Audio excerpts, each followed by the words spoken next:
ağır vəziyyətlərdən biri post-travmatik stres pozuntularıdır və onunla çox effektiv mübarizə üsullarından biri də EMDR deyilən bir şeydir. Yəni, faktiki fikirləşin ki, insan öz travmasına fokuslanaraq, barmağıyla üzünün qarşısında bu hərəkətləri eləməklə faktiki demək olaraq karandaşın yazısını rezinlə silmək kimi bir təsir göstərir. There were a very classical study, childs in Bosnia-Herzegovina, childs that received traumatic during the war, killed the father, the mother, these childs, as adults, have a lot of problems.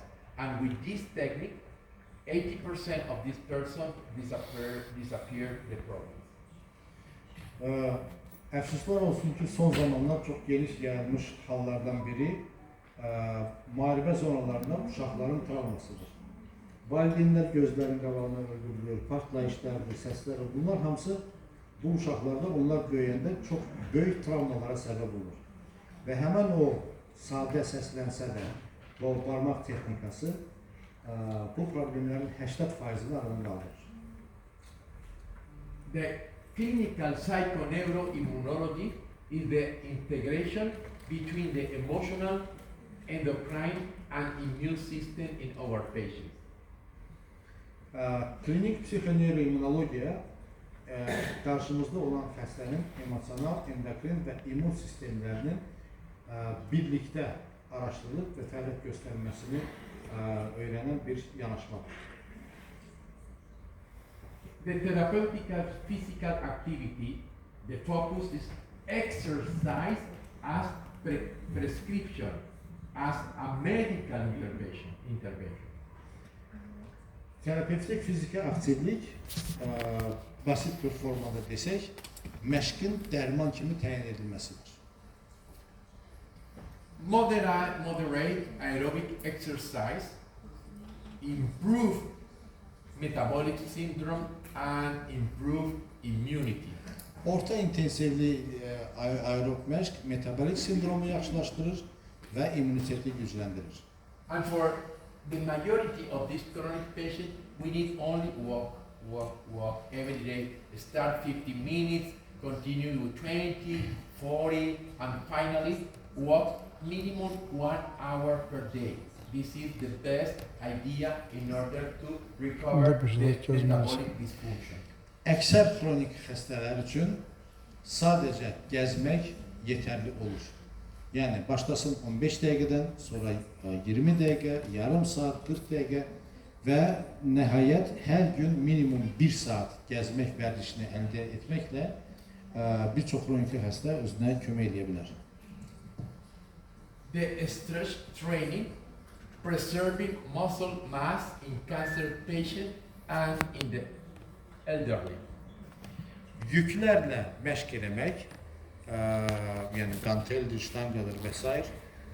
Bu, həm xərçəng xəstələrinə, həm də yaşlılara əzələ kütləsini saxlamaq yardım edir. In our age, for example, I am 75 years old, but I make 3 times per week stretching and make 2 times per week bicycle, and my body is really stretched. And this is very important because many of the trauma or many of the disorders or alteration in the body or in the muscle are associated with the instability produced by the sedentarism. Məsələn, özüm həftədə 3 dəfə yüklərlə məşq etməklə, həftədə 2 dəfə velosipeddən gəzintiyə çıxmaqla 75 yaşında özümü çox qızraş edirəm. Bir çox halda travmalar, xəstəliklər, insan bədənində ondan əmələ gəlir ki, əzələ kütləsi zəifdir, əzələlər bir-biri ilə düzgün şəkildə işləmir. Ona görə də bədən müvazinətini saxlaya bilmir, yıxılmalar olur, sınıqlar olur. Hər şey sırf bu məsələyə bağlıdır ki, əksərən insanlar son dövrlərdə oturaq həyat tərzini yaşayır. Another adapted exercise could be well for treat fibromyalgia, for treat pulmonary disorders, and in special for Parkinson's patients.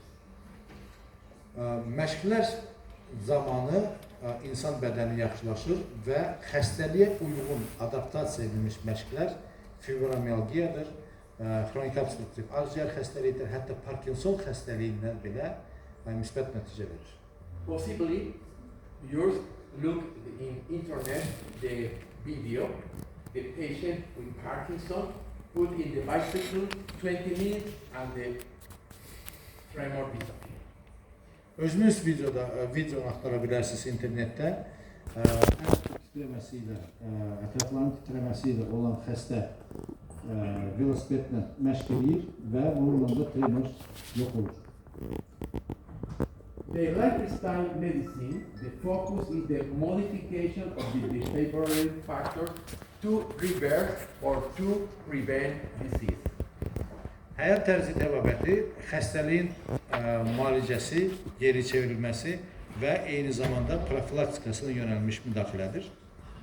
And include restorative sleep, stress management, social connection, and sense of purpose. Buraya daxildir tam bərpa edən yuxu, stresin idarə edilməsi, sosial əlaqələrin qorunması və həyatda məqsədin olması hissi. Please always, when you are making the clinical history, put attention to these 4 factors. Kliniki məlumat toplayanda bu 4 amilə xahiş edirəm həmişə diqqət edin.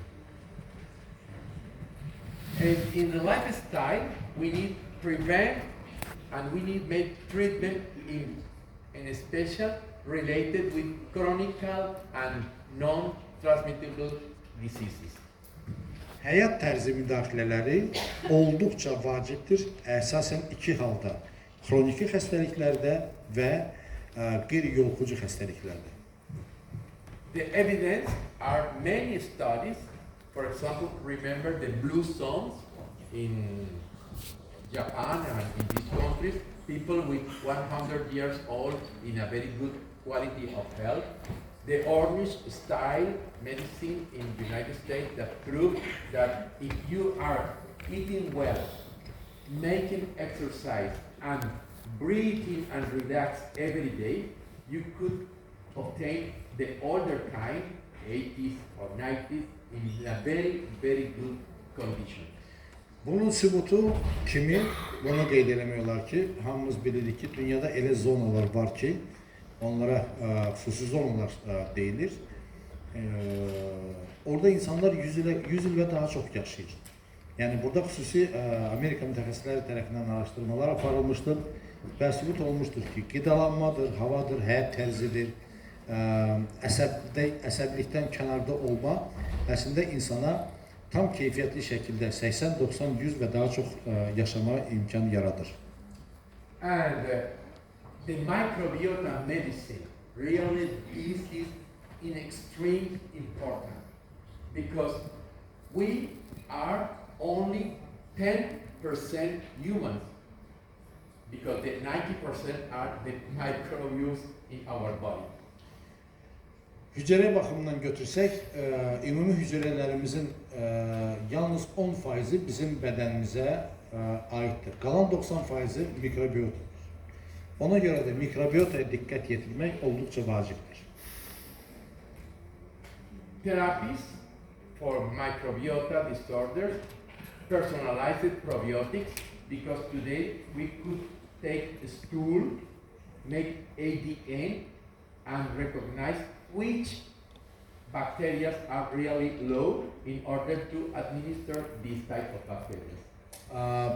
Probiotik müdaxilələr o dərəcədə fərqləşdirilmişdir ki, hal-hazırda ki, nəcis analizində biz müəyyən edə bilərik ki, hansı hücrələrə ehtiyac var və sırf onları xəstəyə təyin edə bilərik.